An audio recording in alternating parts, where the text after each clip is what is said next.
He would say, "They are going to kill me. They are going to kill me." Those words were spoken in a courtroom by a 16-year-old boy about his father. That boy was Prince Jackson, and the man he was talking about was the most famous human being who has ever walked on this planet, Michael Jackson. The king of pop knew he was going to die. He said it out loud. He wrote it down with his own hand. He looked into the eyes of the people he loved most and told them exactly what was coming. And nobody saved him. This is the story of the warnings. Nobody listened to segment 1. The man behind the legend. Before we talk about what happened, we need to talk about who Michael Jackson really was. Not the superstar, not the icon, not the legend, the man. A man who slept with the lights on because he was afraid of the dark. A man who called his closest friends at 3 a.m. just to hear a familiar voice. A man who grew up performing on stages before he ever learned how to ride a bicycle. Joseph Jackson, his father, was a strict and often brutal man. He pushed his sons relentlessly. He called Michael ugly. He mocked his nose. He made him feel that his only value was the music he could produce. Michael never recovered from that. Not fully. When I see children, I feel a joy I cannot describe, because I see the childhood I never had. This was not a man living on top of the world. This was a man carrying the weight of the world with a smile painted on his face and a fear in his heart that never really went away. And by 2009, that fear had a name. Segment 2. The warnings begin. In 2009, Michael Jackson announced his comeback. 50 concerts at the O2 Arena in London. The This Is It tour. The world went crazy. Tickets sold out in hours. Fans cried in the streets. But behind closed doors, something very different was happening. Michael was not sleeping, not because he did not want to, because he could not.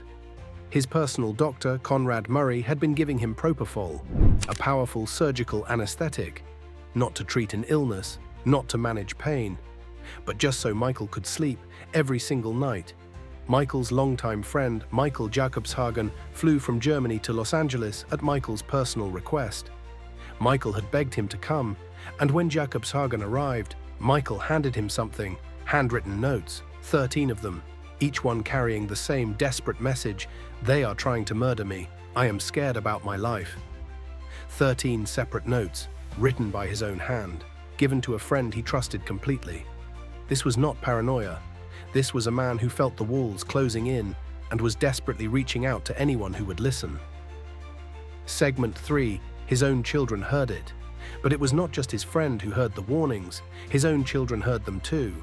Paris Jackson, his only daughter, gave her first ever in-depth interview to Rolling Stone magazine in 2017. She was 18 years old, and she said something that stopped the entire world. He would drop hints about people being out to get him, and at some point he was like, "They are going to kill me one day." Think about that for a moment. A father looking at his little girl and telling her they are going to kill me one day. What kind of fear lives inside a man who says those words to his own child? And Prince Jackson, Michael's eldest son, testified in court under oath. He said his father would finish phone calls with the concert promoters at AEG and come off the phone in tears. He would cry sometimes after he got off the phone. He would say, "They are going to kill me. They are going to kill me." A 16-year-old boy, in a courtroom, reliving those words. The entire room fell silent. Segment 4. The people who saw it coming. It was not just his family who could see what was happening.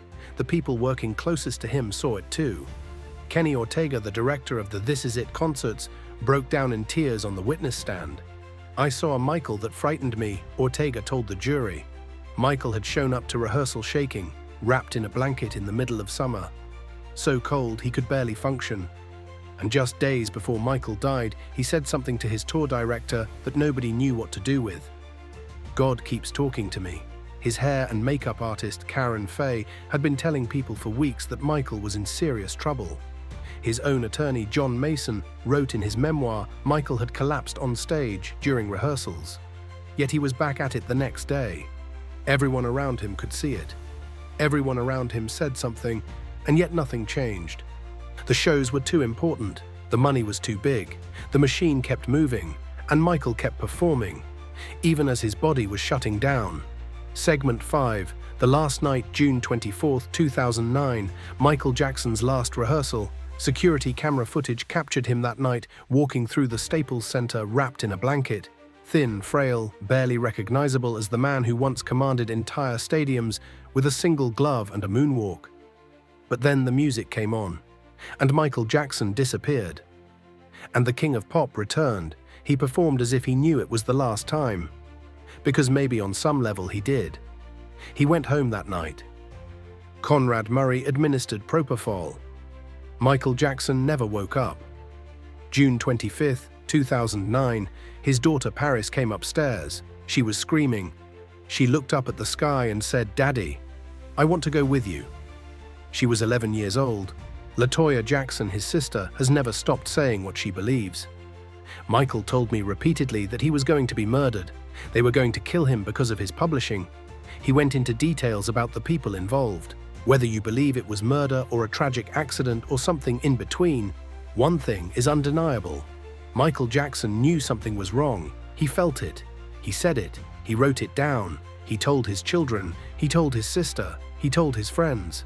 And on June 25, 2009, at 50 years old, the most famous man on earth died alone in a bedroom, while the people who were supposed to protect him were focused on everything else.